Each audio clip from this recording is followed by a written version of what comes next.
মন্দারমণিতে উইকেন্ড কাটাতে চাইছো, কিন্তু ভাবছো নিজের পশুটিকে নিয়ে কি করবে? কোনো চিন্তা নেই, নিজের পশুটিকে নিয়ে ঘুরে এসো হোটেল সি হর্সে। তোমার সাথে সাথে তোমার পশুটিও পাবে সাদর আমন্ত্রণ। Luxury room, well decorate bathroom, Opel balcony, একটি বিশাল সুইমিং পুল এবং 3 বেলা অতি সুস্বাদু খাওয়া দাওয়া। কাঁকড়া থেকে পমফ্রেট, যা চাও তাই পাবে হোটেল সি হর্সে।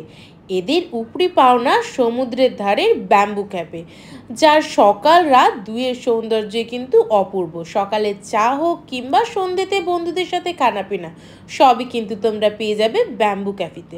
সমুদ্রের সৌন্দর্য এখানে বসে উপভোগ করতেই পারো তোমরা তোমাদের পরিবার, বন্ধু বান্ধব এবং সঙ্গীর সাথে। নেক্সট যখনই মন্দারমণি যাবে তাহলে কিন্তু অবশ্যই একবার হলেও ভিজিট করে এসো হোটেল সি হর্স। এই ভিডিওটা ভালো লাগলে কিন্তু একটা লাইক করো। টাটা, সবাই ভালো থেকো।